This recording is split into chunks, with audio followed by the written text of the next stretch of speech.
जय हिंद दोस्तों। आपका अभ्यास एक्स डिफेंस पे स्वागत है। मैं आपका दोस्त आपका भाई परीक्षित। आज हम लोग जिद बैच के अंदर इंग्लिश का एक बहुत ही इम्पोर्टेंट टॉपिक को कवर करेंगे।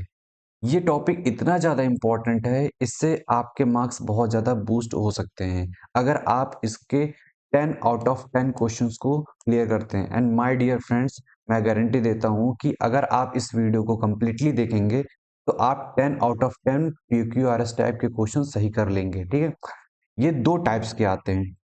ये एक PQRS आता है, ठीक है, एक S1 S6 PQRS टाइप के आते हैं। तो आज हम लोग सिर्फ और सिर्फ PQRS टाइप के क्वेश्चंस कवर करेंगे। नेक्स्ट वीडियो में हम लोग S1 S6 टाइप के क्वेश्चन को कवर अप करेंगे और जो एक न्यू पैटर्न बेस्ड क्वेश्चन है उसको भी कवर करेंगे जो S1 S2 में आते हैं। ठीक है, तो ये सीडीएस एग्जाम में जो अपियर हो रहे हैं उनके लिए बहुत ही इंपॉर्टेंट टॉपिक है। ठीक है, इस वीडियो को स्टार्ट करने से पहले मैं आपको कुछ बता देना चाह रहा हूँ। अपने हम लोग की एक इंग्लिश प्लान की वीडियो है जिसमें आई होप आपने देखा होगा, जिसमें मैंने अपने कंप्लीट इंग्लिश प्लान को शेयर कर रखा है।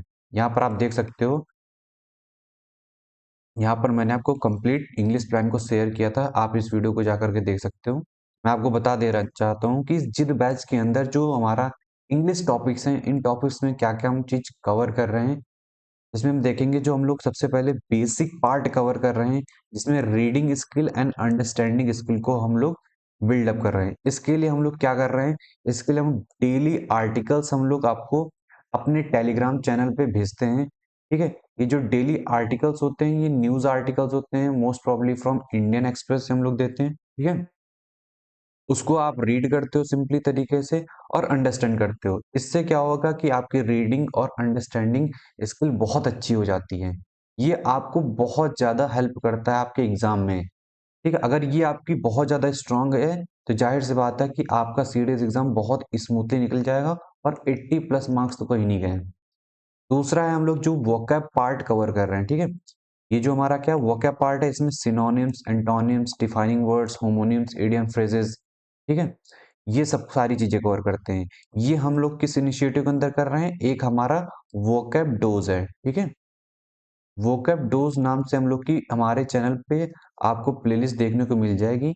वहां पर हम लोग क्या है synonyms, antonyms, homonyms, defining words cover कर रहे हैं। ठीक है, सारी चीज ये पूरा वोकैब पार्ट कवर करेंगे। और आपको पता है कि वोकैब पार्ट न केवल सीडीएस में बल्कि एनडीए में, एफकैट में एंड हमारे क्या नाम है सीएपीएफ, इन सभी में क्या है बहुत इंपॉर्टेंट। सीएपीएफ में क्या होता है कि बेसिकली एक कह सकते हो इडियम फ्रेज आ जाता है, उसके लिए एक सेंटेंस बनाना होता है। ठीक है, तो उसमें बहुत ज्यादा इंपॉर्टेंट है। तो इस चीज को अगर हम वोकैब डोज की सीरीज को अगर आप फॉलो करेंगे तो डेफिनेटली आपको बहुत ज्यादा हेल्प होगी इन सॉल्विंग द क्वेश्चंस। अब चलते हैं अपने ग्रामर पार्ट पे। ग्रामर पार्ट पे हम लोग ये सारे टॉपिक्स कवर कर रहे हैं। ठीक है, जिसमें से हम लोग का एक टेंस वाला टॉपिक क्लियर कवर कर चुके हैं। जो हमारा नेक्स्ट टॉपिक होगा वो पार्ट्स ऑफ स्पीच का होगा। और आपको पता है कि near about 8 parts of speech होते हैं, जिसमें से नाउन, प्रोनाउन, वर्ब, एडवर्ब, ये सारी चीजें एक एक करके हम लोग वीडियोस लाएंगे। ठीक है, और इसी पार्ट्स ऑफ स्पीच में मैं आपको रूल्स बताऊंगा। ठीक है, इसी पार्ट्स ऑफ स्पीच में रूल्स बताऊंगा जो हमारे स्पॉटिंग एरर्स में बहुत ज्यादा हेल्पफुल होंगे। ठीक है, और यहाँ पर ढेर सारी हम लोग क्या करेंगे, प्रैक्टिस करेंगे। और ये प्रैक्टिस सीट हम लोग को कहाँ मिलती है, हमारे टेलीग्राम चैनल पे। आप हमारे टेलीग्राम चैनल को ज्वाइन कर सकते हैं हमारे चैनल पे विजिट करके। देन उसके बाद हमारी ये प्रिपोजिशन हम लोग कवर करेंगे। ठीक है, fill in the blanks preposition अलग से कवर करेंगे, बहुत इंपॉर्टेंट है। इस बार सीडीएस में 15 क्वेश्चन आए थे। ये प्रिपोजिशन हर एक चीज में आते हैं, मतलब एनडीए, सीडीएस, ठीक है, सीएपीएफ एंड एफकैट, इन सभी में आप देखोगे तो प्रिपोजिशंस आते हैं, फिल इन द ब्लैंक्स आते हैं, क्लोज टेस्ट आते हैं। ये सभी चीजों को हम लोग धीरे धीरे हमारी अपकमिंग वीडियोस आएंगी। एंड देन उसके बाद आप हम स्टेटमेंट टाइप क्वेश्चन में पीक्यूआरएस आता है, S1 S6 पीक्यूआरएस। अभी एक हमारा सीडीएस में न्यू पैटर्न बेस्ड क्वेश्चंस आना स्टार्ट हुए हैं। ठीक है, इसमें आप देखोगे S1 S2 वाले देखने को मिलेंगे और एक S1 S2 S3 टाइप के क्वेश्चन देखने को मिलेंगे। अभी जो हम लोग कवर करने जा रहे हैं वो PQRS टाइप के क्वेश्चन है। नेक्स्ट वीडियो हमारी S1 S6 पे होगी। देन उसके बाद S1 S2 वाले कवर करेंगे, देन S2 S2 S3।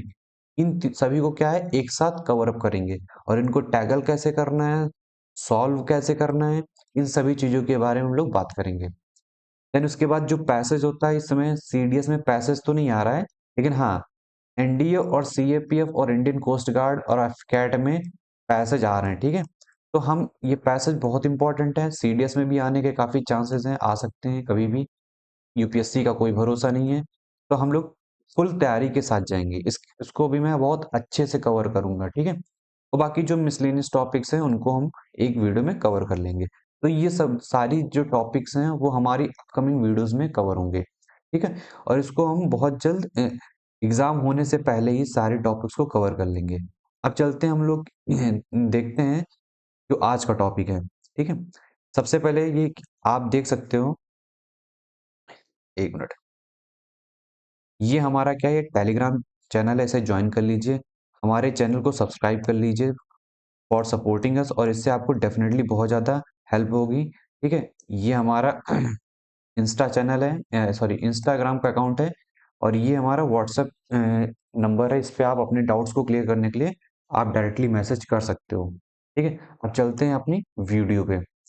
इसमें सबसे पहले मैं आपको क्या समझाऊंगा, पहले ध्यान रखना, सभी लोग पेन और कॉपी लेकर के बैठना, ठीक है। प्रवचन या प्रवचन सुनने मत आना सिर्फ, ठीक है। ऐसा नहीं कि प्रवचन सुन रहे हो इसलिए पेन कॉपी लेकर के नोट्स बनाते चलना। तो सबसे पहले हम लोग यहाँ पर क्या देखेंगे, पहले अपनी कॉन्सेप्ट क्लास को हम देखेंगे, जितने भी कॉन्सेप्ट्स हैं यहाँ पर उन सभी कॉन्सेप्ट को अंडरस्टैंड करेंगे। अंडरस्टैंड करने के बाद इसको हम क्या करेंगे, अप्लाई करेंगे। सेकंड नंबर पे क्या करेंगे, अप्लाई करेंगे। अच्छा, ये अप्लाई कहाँ करेंगे, ये सीधा अपने सीडीएस के सीडीएस टू 2025 का जो एग्जाम लेटेस्ट हुआ है वहां पर इस सभी कॉन्सेप्ट को अप्लाई करके देखेंगे, ताकि आपको समझ में आए कि ये रूल्स कितने इंपॉर्टेंट हैं, ठीक है। तो हम लोग कॉन्सेप्ट और एप्लीकेशन दोनों को साथ में लेकर के चलेंगे, ठीक है। समझ में आ गया? अब चलते हैं, ध्यान से बहुत प्यार के साथ पढ़ना, बहुत ध्यान के साथ पढ़ना, फोकस के साथ पढ़ना, ठीक है। तो सबसे पहले क्या है कि ये जो सेंटेंस रीअरेंजमेंट है, ठीक है, ये पैराजम्बल्स होते क्या हैं, तो इसके लिए मैं आपको दिखा देना चाह रहा हूँ, ठीक है, कि किस टाइप के क्वेश्चन आते हैं। तो ये क्या है, आप देख सकते हो अपने सामने अपनी स्क्रीन पे, ये सीडीएस एग्जाम 2 2025 का पेपर है, ठीक है। अब इसमें हम लोग देखेंगे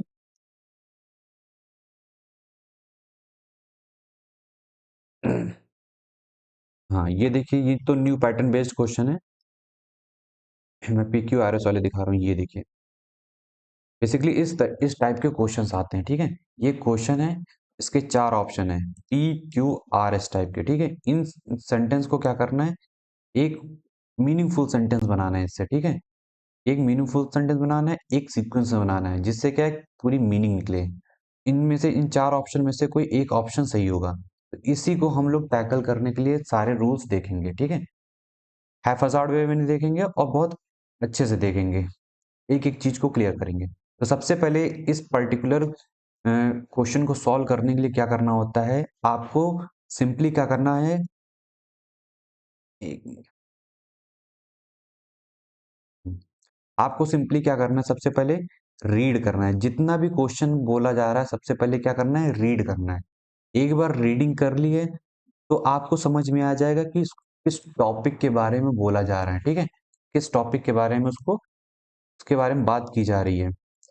तो ये दो बात अगर आपको क्लियर हो गई है तो सबसे पहले उसमें से क्या देखेंगे कि उसका जनरल स्टेटमेंट क्या है, मतलब ऐसा नहीं है कि 20 से स्टेटमेंट स्टार्ट हुआ, जनरल स्टेटमेंट क्या है, जो उसका इंट्रोडक्टरी स्टेटमेंट क्या होता है, मतलब सब्जेक्ट होना चाहिए, वर्ब होना चाहिए और ऑब्जेक्ट होना चाहिए, ये एक सेंटेंस में होना चाहिए, ठीक है। ये क्या होता है कि सिंपल है, अगर पहली बात तो कोई सेंटेंस वर्ब और ऑब्जेक्ट से स्टार्ट नहीं होगा, किससे स्टार्ट होगा, सब्जेक्ट से। तो हमें देखना है कि किसके बारे में बोला गया है, जिसके बारे में बोला जाएगा वो सब्जेक्ट होगा, ठीक है। उस सब्जेक्ट को हमें देखना है या फिर पूरे इंटायर सेंटेंस को देखना है, अभी मैं इसको बताऊंगा कैसे। A sentence that does not refer back anything, ठीक है, सिंपल सेंटेंस होगा तो इसका मतलब है कि उस सेंटेंस के पहले कोई सेंटेंस नहीं आना चाहिए, क्योंकि वहीं से हमारा स्टार्ट हो रहा है, तो उससे पहले नहीं आना चाहिए। और किसी भी तरीके का कोई भी प्रोनाउन नहीं होना चाहिए, अगर वो प्रोनाउन है तो इसका मतलब क्या है कि उससे पहले कोई सेंटेंस यूज हुआ है। हम लोग प्रोनाउन की क्या डेफिनेशन सुनते हैं कि pronoun is a word which is used on the place of nouns, तो नाउन्स के लिए यूज होता है। इसका मतलब उससे पहला कोई सेंटेंस आ चुका है। जैसे यहाँ पर क्या है, climate change is becoming a major global challenge. तो क्लाइमेट चेंज है, तो क्लाइमेट चेंज के लिए जो प्रोनाउन यूज होगा वो इट यूज होगा, वो बाद में आएगा। तो इससे पहले जो आएगा वो क्लाइमेट चेंज आएगा।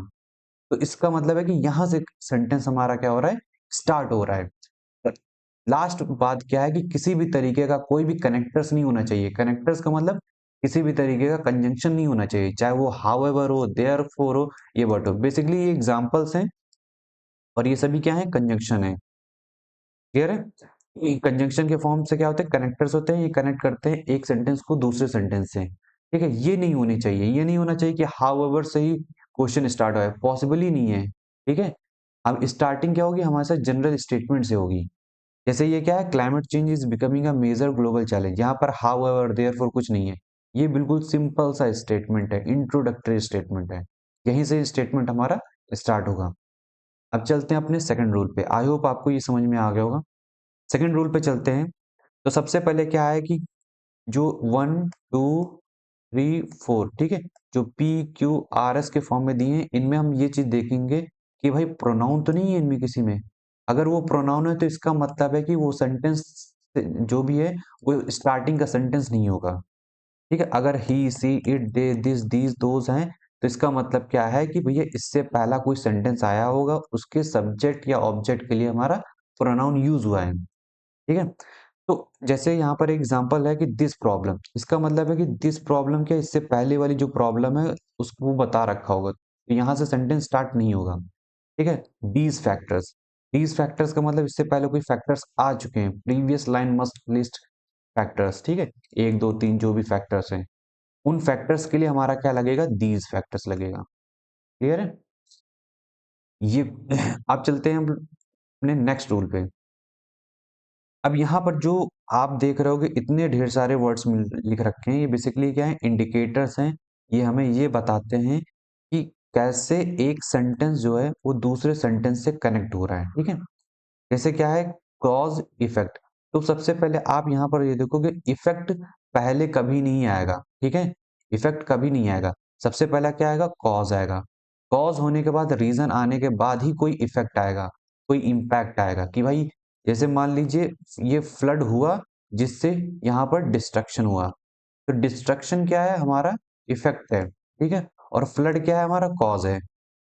तो इस ये चीज आपको लॉजिकल तरीके से सोचना पड़ेगा। ठीक है, ये चीज ढूंढना पड़ेगा उसमें, और ये आपको जब रीडिंग करोगे तो वहीं के वहीं आपको समझ में आ जाएगा। तो यहाँ पर कुछ ट्रांजिशन वर्ड होते हैं। ठीक है, ये पहले वर्ड कभी यूज नहीं होंगे, हमेशा लास्ट में वो यूज होते हैं। ठीक है, जैसे therefore, thus, consequently, hence, contrast, however, but, yet, on the other hand, addition, moreover, also, in addition, example, for example, instance. कहने का मतलब है कि जैसे फॉर एग्जाम्पल है, ठीक है, मैंने कोई बात बोली और फॉर एग्जाम्पल कह के उसको मैंने क्या किया, अपनी बात को प्रूफ करने के लिए बोला। ठीक है, तो मैंने स्टेटमेंट लिखा, फॉर एग्जाम्पल लिखा। तो यहाँ से स्टेटमेंट नहीं शुरू हो रहा है, स्टेटमेंट यहाँ शुरू हो रहा है, यहाँ से एंडिंग हो रही है। ठीक है, तो जब भी ऐसा होगा, मुझे स्टार्टिंग के जो पी क्यू आर एस होगा, तो ये क्या है, हमारा स्टार्टिंग का स्टेटमेंट है, तो वो ये कभी नहीं आएगा आगे। ठीक है, हमेशा ये आएगा। अभी मैं करके आपको बताऊंगा कैसे होता है। अभी आपको सारी चीजें अप्लाई करके बताऊंगा। ठीक है, वो भी रियल एग्जाम में कैसे करते हैं। तो कुछ चीजें क्या है कि कुछ आपको गोल्डन ट्रिक्स देना चाहता हूँ सीडीएस के लिए। ये गोल्डन ट्रिक्स क्या है कि आपको जैसे यहाँ पर P Q R S 4 sentence होते हैं, इनमें से हमें क्या करना है, पेयरिंग करनी है। जैसे मान लीजिए कोई सेंटेंस है, ठीक है, अगर हम ये चीज समझ में आ गया है कि भाई क्यू और आर को हम अलग नहीं कर सकते हैं। ठीक है, तो उसमें अलग अलग ऐसे होगा ऑप्शन कि R Q P Q R S. ठीक है, Q R P S, S S P Q R. तो आपको पता है कि भाई क्यू आर को अलग नहीं कर सकते हैं, तो क्यू आर को एक जगह देख लेंगे, हाँ समझ में आएगा कि भाई ये तीनों में से कोई एक ऑप्शन हो सकता है। मान लीजिए ऑप्शन नहीं हो सकता। ठीक है, तो इन दोनों में से समझ में आ जाएगा, हाँ इन दोनों में से ऑप्शन। बेसिकली यहाँ पर ये मदद किस चीज में करेगा, एलिमिनेशन में मदद करेगा। एलिमिनेशन से क्या है कि आपका आंसर बहुत एक्यूरेट आएगा, जल्दी आएगा, आपका टाइम बचेगा। कैसे होगा बताऊंगा अभी। ठीक है, तो कॉज के बाद हमेशा क्या आता है, इफेक्ट आता है। ठीक है। स्टेटमेंट के बाद क्या आएगा, एग्जाम्पल आएगा, इंट्रोडक्शन के बाद एक्सप्लेनेशन आएगा, इवेंट के बाद रिजल्ट आएगा। ये कैसे होता है इसके बारे में हम लोग देखेंगे। अब चलते हैं चेक नाउन प्रोनाउन रूल, ठीक है।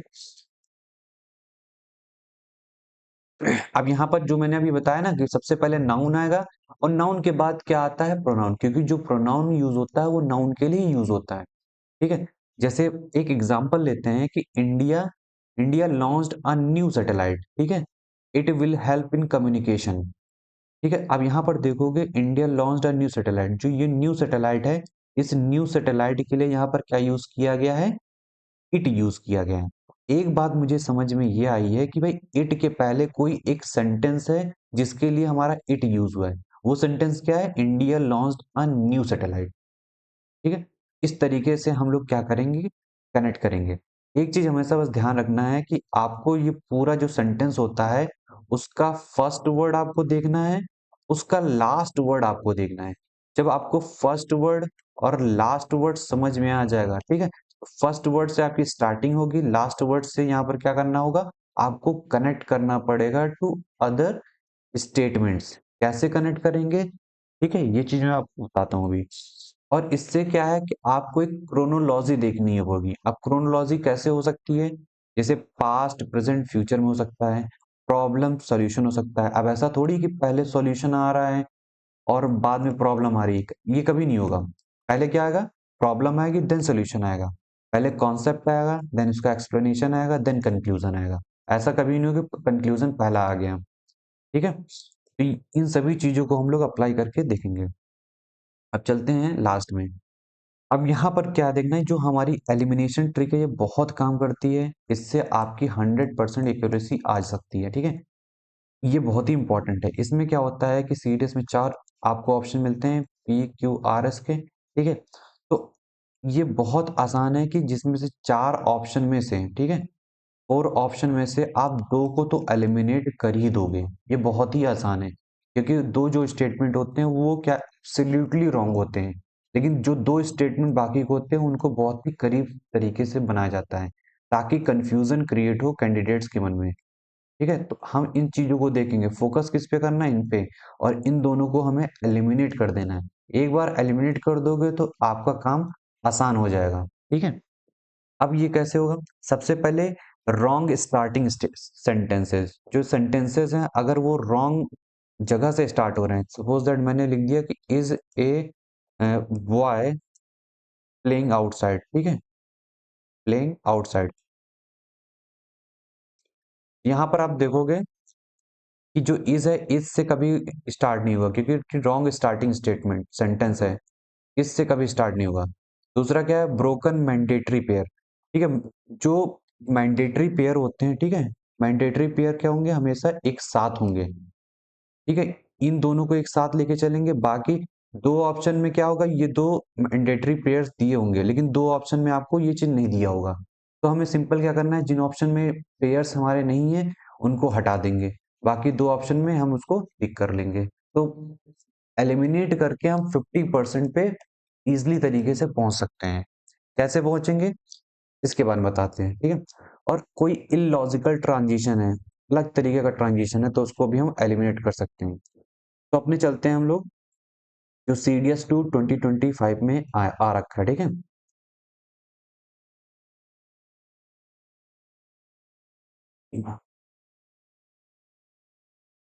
तो यहाँ पर हम लोग ये देखते हैं, सब पहला क्वेश्चन देखेंगे, ठीक है। बहुत ध्यान से समझना, ठीक है, सारी बातें समझ में आ जाएंगी इस क्वेश्चन को अगर आप ध्यान से देखोगे। सबसे पहले मैंने आपको बोला था कि भाई रीड करना है, ठीक है, बिना रीडिंग किए कुछ नहीं करना है। And the outcome in cases selected in prior years, ठीक है, ध्यान एक चीज देना, ये apostrophe s लगाएं। The suggestions received from the field formations are reviewed by a cross functional committee to refine scenarios and parameter. यहाँ पर ये बात बोली जा रही है कि भाई एक फॉर्मेशन है, ठीक है, सजेशन कुछ फॉर्मेशन है जो एक क्रॉस फंक्शनल कमिटी क्या करती है, रिफाइन करती है, ठीक है, सेलेक्ट करती है। अब यहाँ पर आप देखोगे कैसे वो रिफाइन करेगी, कैसे सिनेरियोज को रिफाइन करके सेलेक्ट करेगी, इन सभी चीजों को देखते हैं। तो सबसे पहले आप देखते हैं, ठीक है, तो यहाँ पर आप देखोगे, तो यहाँ पर आप देखोगे ये एंड है, ठीक है। यहाँ पर आप देखोगे जो ईयर्स है ये एपोस्ट्रॉफी है, ठीक है। ये चीज समझ लिया। अब यहाँ पर क्या है, सजेशंस है, received from the field, formations, यहाँ पर क्या दे रखा है, फॉर्मेशन दे रखा है। यहाँ पर क्या दे रखा है, क्रॉस फंक्शनल दे रखा है, ये कमिटी दे रखा है, और ये क्या दे रखा है, पैरामीटर्स दे रखा है, ठीक है। एक बात ये बताओ कि क्या कोई सेंटेंस एंड से स्टार्ट होगा इस तरीके से? नहीं स्टार्ट हो सकता है ना। तो सबसे पहले जो पी है उसको हटाएंगे। ये हमारा क्या है, एलिमिनेशन लगा रखे हैं। पहले हमने रीड किया, रीड करने के बाद हम लोगों ने फर्स्ट और लास्ट वर्ड्स देखे, ठीक है। फिर इसके बाद मैंने ऑप्शन को चेक किया, फिर यहाँ से ये समझ में आया कि भाई जो पहला है ये चीज नहीं हो सकता है, ठीक है, इससे स्टार्ट नहीं होगा, तो इसको मैंने एलिमिनेट कर दिया, पहली चीज। अब यहाँ पर बोला जा रहा है committee to refine and scenarios. तो यहाँ पर क्या है, क्यू बचा है, एस बचा है, आर बचा है, ठीक है। ये कहाँ से स्टार्ट होगा? तो हम देखते हैं, सबसे पहले क्यू से देखते हैं कि suggestion received from the field and the outcome in cases related in previous years. फिर उसके बाद देखते हैं formations are reviewed by a cross functional committee. तो मैंने बोला था कि एक स्टार्टिंग सेंटेंस आपको समझ में आना चाहिए, और उसके साथ अगर आपको एक पेयर मिल गया तो आपका काम सॉर्ट आउट हो जाएगा। यहाँ आप देखोगे तो क्रॉस फंक्शनल कमिटी क्या है, एक कहीं ना कहीं दोस्त, सॉरी, एक पेयर बन रहा है, ठीक है। फंक्शनल के बाद सजेशन नहीं आएगा, एंड नहीं आएगा, फंक्शनल के बाद हमेशा कमिटी आएगी, ठीक है। तो एक पेयर हमारा बन गया। आर एस देखेंगे कहाँ कहाँ पर है। आर एस इसमें नहीं है तो इसको कट कर दिया, आर एस इसमें नहीं है इसको कट कर दिया, आर एस इसमें है, ठीक है। तो हमारा आंसर क्या हो गया, सिंपल सा आर एस हो गया। मैंने क्या किया, एक सिंपल सा सेंटेंस देखा, पेयर ढूंढ लिया और मैंने एलिमिनेट कर दिया, अपने आप हमारा आंसर आ गया। अब आर क्या है, फॉर्मेशंस आर देखेंगे।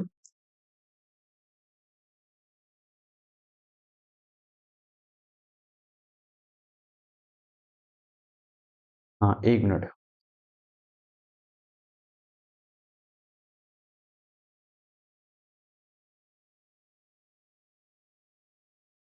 अब यहाँ पर ही मैंने आपको बताया था कि एपोस्ट्रोफी एस है, तो यहाँ पर देखोगे जो एपोस्ट्रोफी एस है तो किसी चीज के लिए यूज होता है ना, जैसे जैसे आप लगाते हो कि रमेश, रमेश बाइक, ठीक है, ऐसे मान लीजिए।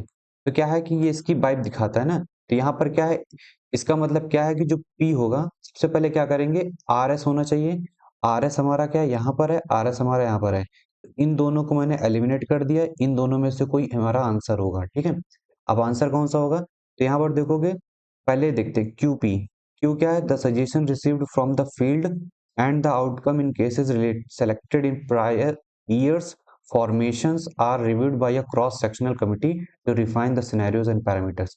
इसको पूरा पढ़ने के बाद ये पूरा सेंटेंस क्या है, मीनिंगफुल बन रहा है, क्योंकि ईयर्स के बाद क्या हो रहा है, देख रहे हो, पी के बाद यहाँ देखोगे तो बिल्कुल लास्ट में आ रहा है।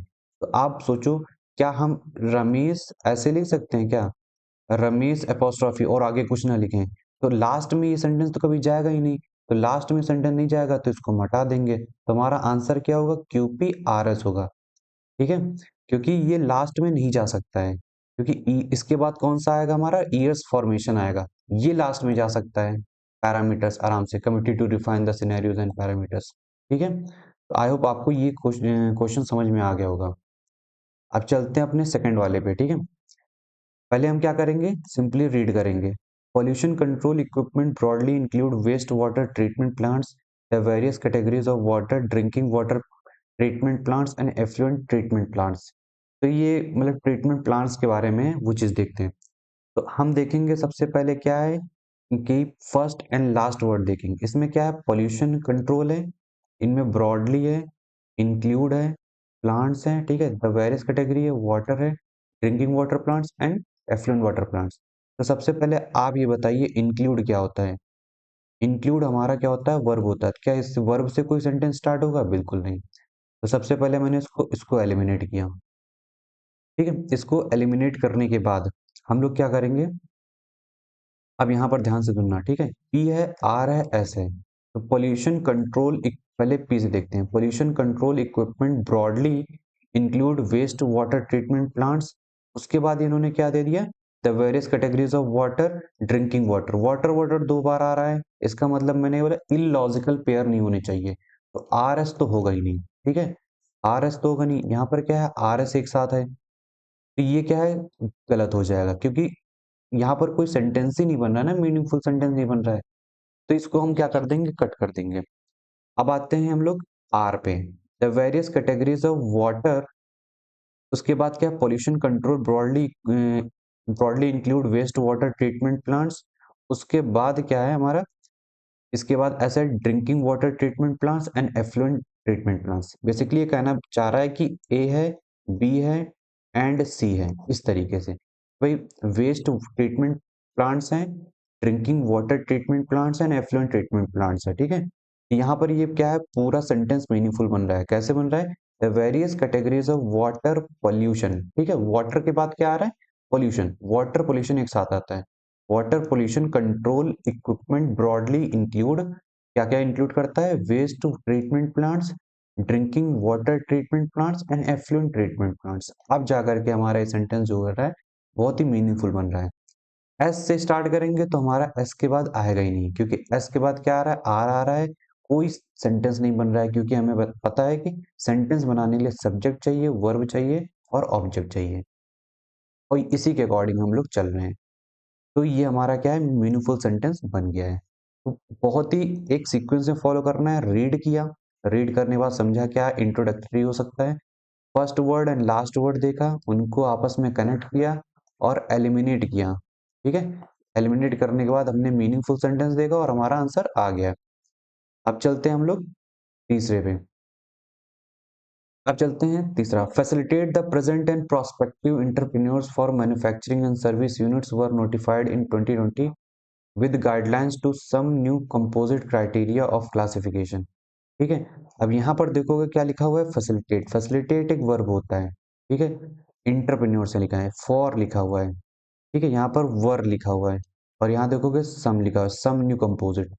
आप पहले ये बताओ क्या वर्ब से कोई सेंटेंस स्टार्ट होगा, बिल्कुल नहीं, वर्ब से है, ठीक है। यहाँ पर अब एस और क्यू है, मतलब या तो इससे स्टार्ट हो रहा है हमारा सेंटेंस या तो इससे स्टार्ट हो रहा है। तो आप बताइए क्या for manufacturing and service unit से स्टार्ट होगा, बिल्कुल नहीं, तो क्यू को भी मैंने एलिमिनेट कर दिया। अब या तो इससे होगा या तो इससे होगा, एस क्यू दे रखा है इन्होंने, तो एस से स्टार्ट होगा ये तो पता है। तो some new composite criteria of classification, ठीक है, for manufacturing and service units were notified, ठीक है, क्योंकि न्यू कंपोजिट क्राइटेरिया करके नोटिफाइड होंगे। तो इसके बाद जो आ रहा है हमारा एस क्यू के बाद जो आएगा हमारा आर आएगा, ठीक है, क्योंकि were notified in 2020 with guidelines to facilitate. आपको पता है टू के बाद वर्ब की फर्स्ट फॉर्म आती है, तो टू के बाद हमारी क्या आ रही है, फर्स्ट फॉर्म आ रही है।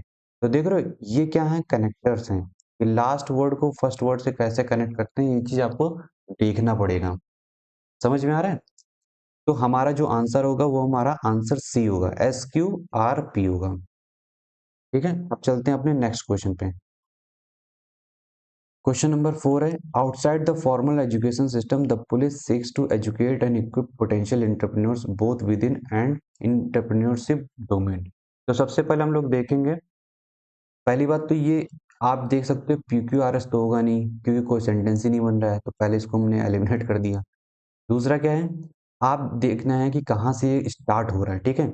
इक्विप क्या है, हमारा क्या है, ये वर्ब है, अब वर्ब से स्टार्ट होगा नहीं, तो आर से तो स्टार्ट होगा नहीं। अब फिर दो दो एलिमिनेट कर दिए, दो सेंटेंस हमारे बचे हैं, ठीक है। अब दो सेंटेंस बचे हैं, आप देख रहे हो both within and outside, देख रहे हो इन दोनों में पेयरिंग हो रही है, विद इन है, ये आउटसाइड है, तो इन दोनों में पेयरिंग हो रही है, तो मतलब आर के बाद पी आएगा ही आएगा, इन दोनों को अलग कर ही नहीं सकते हो। तो आरपी यहाँ पर है और आरपी यहाँ पर है, दोनों में ही आरपी है, ठीक है, दोनों ही एस से स्टार्ट है। तो देख लेते हैं कि the policy seeks to educate and equip, ठीक है। देख रहे टू के बाद वर्ब की फर्स्ट फॉर्म, फिर उसके बाद वर्ब आएगा, ठीक है, तो इक्विप क्या है, वर्ब है, तो क्यू के बाद क्या आएगा, आर आएगा, ठीक है। तो क्यू के बाद क्या आएगा, the policy seeks to educate and equip potential entrepreneurs both within and outside the formal education system. तो इसके बाद हमारा सबसे पहले क्या है, क्यू आएगा, आर आएगा, पी आएगा। हमारा सेंटेंस कहाँ से स्टार्ट हो रहा है, एस से स्टार्ट हो रहा है क्योंकि इन्हीं दोनों में से है। तो हमारा क्या बन जाएगा, SQRP बन जाएगा। In the entrepreneurship domain the policy seeks to educate and equip potential entrepreneurs both within and outside the formal education system. तो हमारा क्या बन जाएगा, SQRP, ये आंसर हो जाएगा। तो हम लोगों ने क्या किया, सबसे पहले रीड किया। रीड करने के बाद फर्स्ट वर्ड लास्ट वर्ड देखा। ठीक है, हमने देखा कि कौन सा सेंटेंस से हमारा सेंटेंस बन सकता है, स्टार्ट हो सकता है। तो ऑप्शन को मैंने एलिमिनेट कर दिया। एलिमिनेट करने के बाद मेरे दो ऑप्शन थे।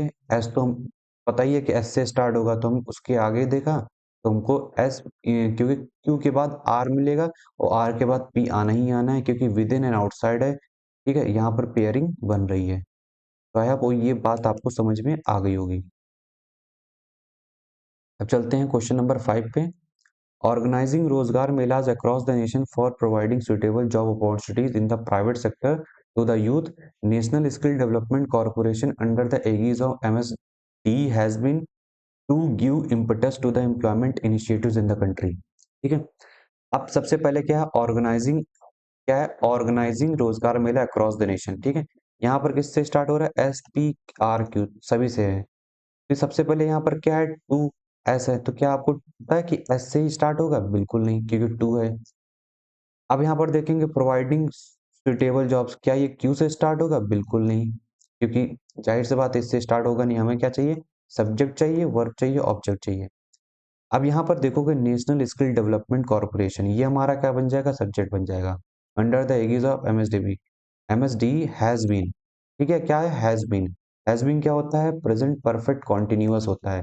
और हैज बीन के बाद, ध्यान देना, हैज बीन के बाद वर्ब की फर्स्ट फॉर्म प्लस ING लगता है। ठीक है, तो हैज बीन, क्या हैज बीन, ING कहाँ है हमारी, तो प्रोवाइडिंग है या तो ऑर्गेनाइजिंग है, क्या providing suitable job opportunities in the private sector to the youth होगा कि ऑर्गेनाइजिंग मेला होगा। तो सबसे पहले हमारा जो स्टेटमेंट स्टार्ट होगा वो आर से स्टार्ट होगा। और यहाँ पर आपका काम UPSC खुद आसान कर दे रहा है कि एक ही ऑप्शन दे रहा है बस। ठीक है, क्या दे रहा है, एक ऑप्शन दे रहा है। तो आर के बाद क्या होगा, हमारा पी होगा। हैज बीन ऑर्गेनाइजिंग रोजगार मेला अक्रॉस द नेशन, क्यों अक्रॉस द नेशन मेला ऑर्गेनाइज कर रहे हैं, और providing suitable job opportunities in the private sector. ठीक है, प्राइवेट सेक्टर में सुटेबल जॉब अपॉर्चुनिटी प्रोवाइड करने के लिए मेला को ऑर्गेनाइज किया जा रहा है। फिर इसके बाद लास्ट में क्या है, to the youth to give impetus to the employment initiative in the country होगा। क्लियर है? तो इसका आंसर क्या होगा, RPQS। पहले आर के बाद क्या आएगा, पी आएगा, क्यू के बाद क्या आ जाएगा, एस आ जाएगा। ठीक है, अब चलते हैं अपने नेक्स्ट क्वेश्चन पे। नेक्स्ट क्वेश्चन क्या है यहाँ पर, to women led development and the dream of new India, India is moving from women's development and an equal partner in the country's overall development is where women are empowered strong. तो यहाँ पर आप देखोगे is है। ठीक है, तो आपको लगता है कि ये क्या एस से स्टार्ट होगा कभी, बिल्कुल नहीं। तो सबसे पहले इसको मैंने क्या कर दिया, एलिमिनेट कर दिया। ठीक है, अब यहाँ पर आप देखोगे ये तो पी से स्टार्ट है या तो क्यू से स्टार्ट है। तो यहाँ पर क्या है, टू है, क्या ये टू से स्टार्ट होगा कि to women led development and the dream of new India. उसके बाद क्या है, इज, कोई सेंटेंस ही नहीं बन रहा है, तो पी को भी मैंने एलिमिनेट कर दिया। अब हम किस पे पहुंच गए हैं, 50-50% पे पहुंच गए हैं। अब स्टार्ट जो हो रहा है वो क्यू से स्टार्ट हो रहा है, तो क्यू से स्टार्ट करते हैं। और पी से भी खत्म, पी से भी उसके बाद आ रहा है, India is moving from women's development.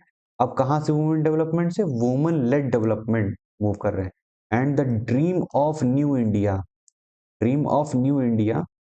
उसके बाद पी के बाद क्या आ रहा है, is where women are empowered strong. इसके बाद क्या आएगा, new India and an equal partner in the country's overall development is where women are empowered strong। अब देखो यहाँ पर ध्यान देने की जरूरत है, यहाँ से क्या होगा, यहाँ से ये होगा या तो ये होगा, इसके बारे में हम लोग डिस्कस करेंगे। तो सबसे पहला हमारा क्या आ गया, क्यू आ गया, उसके बाद हमारा पी आ गया। अब ये होगा कि ये होगा, ये चीज डिसाइड करना है। तो कभी कभी आप सेंटेंस में देखोगे कि ए होता है, बी होता है, एंड लगा करके सी होता है। तो यहाँ पर देखो कि एम्पावर्ड है, स्ट्रांग है, उसके बाद ये क्या लगा हुआ है, एंड लगा हुआ है, फिर एन इक्वल पार्टनर लिखा हुआ है।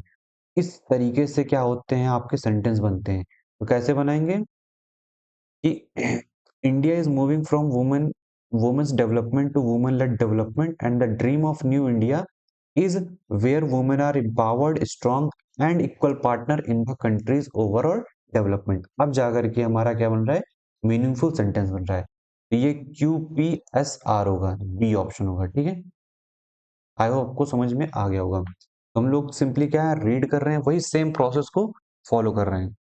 अब चलते हैं क्वेश्चन नंबर 7 पे। To provide additional 1 crore LPG, Ujjwala 2.0 was launched in 2021। Households under the Pradhan Mantri Ujjwala Yojana, connection to adult women of work. ठीक है, तो PQRS से स्टार्ट है, यहाँ पर देख रहे हो टू लिखा हुआ है, क्या ये P से स्टार्ट होगा? बिल्कुल नहीं। ठीक है, अब connections to adult women of poor, फिर उसके बाद देखोगे यहाँ पर उज्ज्वला 2.0 वॉज लॉन्च्ड इन 2021। तो ये हमारा क्या है, ये एक इंट्रोडक्टरी क्या है, स्टेटमेंट है। ठीक है, मान लेते हैं Q से स्टार्ट है, सपोज दैट। ठीक है, Q यहाँ पर भी है, Q यहाँ पर भी है। तो क्यू के बाद क्या है कि उज्ज्वला 2.0 वाज लॉन्च्ड इन 2021। क्यों लॉन्च किया गया था? ठीक है, क्यों लॉन्च किया था? To provide. ठीक है, इसके बाद क्यू के बाद क्या आएगा? पी है, to provide additional 1 crore LPG connection होगा ना। LPG क्या होते हैं? कनेक्शंस होते हैं to adult women of poor household. Poor के बाद क्या आएगा? Poor household under the Pradhan Mantri Ujjwala योजना। तो इसका आंसर क्या होगा? QPSR होगा। तो हम लोगों ने क्या किया, इन छोटे छोटे क्या है, पहले वर्ड से हम लोग पकड़ने लगे कि किस तरीके से चीजें कनेक्ट हो रही हैं। ठीक है, यहाँ से मैंने इंट्रोडक्टरी सेंटेंस देखा, उसके बाद हम लोगों ने देखा कि ये कैसे कनेक्ट हो रहा है। तो हम लोग क्या अपने दिमाग में सोचते रहते हैं, इसके बाद क्या आएगा, इसके बाद क्या आएगा। इन 2021 किस लिए आया? To provide additional LPG 1 crore LPG connections to adult women. Poor के बाद क्या आएगा? हाउस होल्ड आएगा।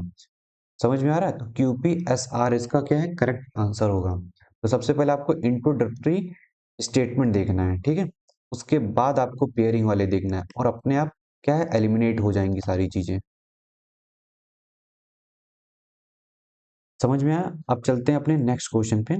इसमें क्या है, process from the initial stage of planning, environmental impact assessment is a planning tool to integrate environmental concerns into the development. यहाँ पर क्या आ रहा है? इज आ रहा है, यहाँ पर क्या आ रहा है? प्रोसेस आ रहा है।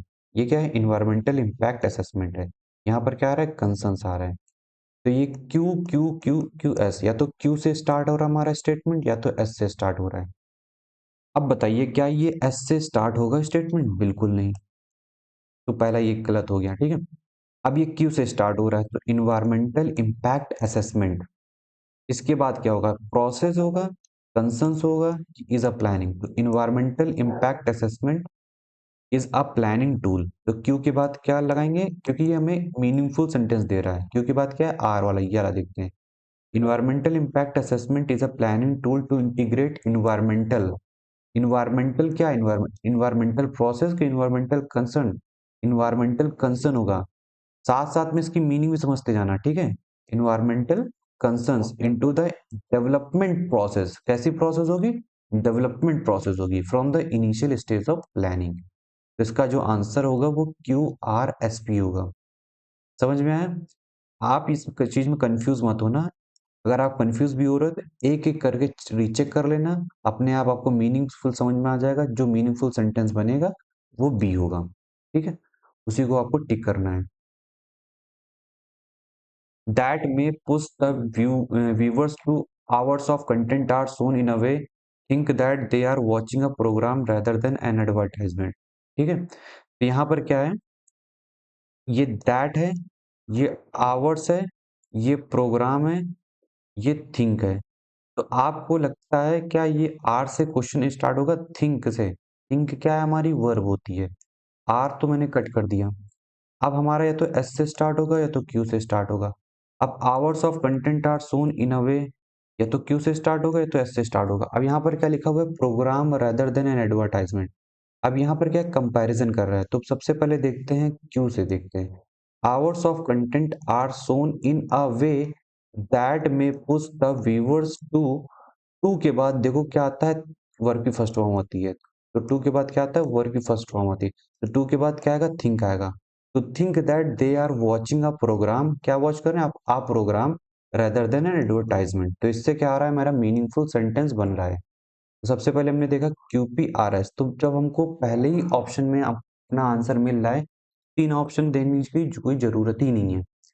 QPRS हो गया, ठीक है। यहाँ से आपका टाइम बचाना है आपको। अब चलते हैं अपने नेक्स्ट एंड लास्ट क्वेश्चंस में, ठीक है। ये क्वेश्चन आपके लिए मैं होमवर्क के लिए देता हूँ, ठीक है। आप इसे सॉल्व करिए और इसका आंसर आप हमारे कमेंट सेक्शन में बताइएगा, ठीक है। इसका आंसर आपको कहाँ बताना है, कमेंट सेक्शन में, और इसका आंसर मैं आपको कमेंट सेक्शन में ही दे दूंगा। समझ में आ रहा है? तो आपको अगर समझ में आएगा तो डेफिनेटली आप इस क्वेश्चन को बहुत ईजिली तरीके से सॉल्व कर लोगे, और इसका आंसर आपको हमारे कमेंट सेक्शन में बता देना है, ठीक है। आप हमारे चैनल को सब्सक्राइब कर लीजिए, ठीक है। मैं आपको कुछ और चीजें बता देना चाह रहा हूँ। एक मिनट।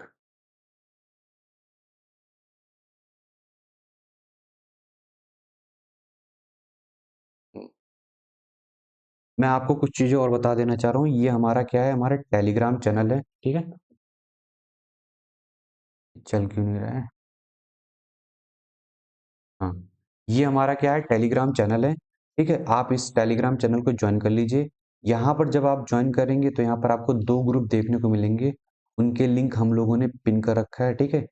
एक है special focus group for CDS 1 2026, and एक है special focus group for CDS assistant commandant 1 2026। इन दोनों ही ग्रुप को आप ज्वाइन कर लीजिए। वहां पर आपके जो भी आपका रिस्पेक्टिव ग्रुप है, ठीक है, वहां पर आपके सभी डाउट्स को क्लियर किया जाएगा। इवन आप जो वहाँ के जो कम्युनिटी होगी वो डिफेंस एस्पिरेंट आपस में बात भी कर सकते हैं, एक दूसरे की हेल्प भी कर सकते हैं, ठीक है। और आपके जितने भी डाउट्स होंगे उसको हम एज सुन एज पॉसिबल वहीं के वहीं क्लियर करने की कोशिश करेंगे। और इससे से एक हमारा एक ग्रुप और बन रहा है जो एक्सक्लूसिव पर्सनलाइज मेंटरशिप प्रोवाइड करेगा, जिसमें 1-to-1 मेंटरशिप प्रोवाइड की जाएगी। ये इसका जो टेस्ट होगा इसकी एंट्री के लिए वो हमारा 30 नवंबर को होगा टेस्ट, ठीक है। इसमें जो शॉर्ट लिस्ट किया जाएगा उसी को हम लोग कनकर 100 में लेंगे। कनकर 100 का मतलब क्या है कि इसमें 100 लोग के आसपास होंगे, जिसको हम लोग एक्सक्लूसिव तरीके से मॉनिटर करेंगे, ठीक है, उसे पुश करेंगे क्लियर द CDS 1 2026 एग्जामिनेशन, ठीक है। ये सिर्फ और सिर्फ CDS 1 2026 के लिए है, ये चीज ध्यान रखना, ठीक है। कब इसका एंट्री टेस्ट होगा, वो 30 नवंबर को होगा। तो इसमें आप अपीयर होइए। अगर आपको शॉर्टलिस्ट किया जाएगा, अगर आपके अंदर पोटेंशियल है तो डेफिनेटली हम आपको लेंगे, ठीक है। तो फिर चलते हैं, बाय बाय।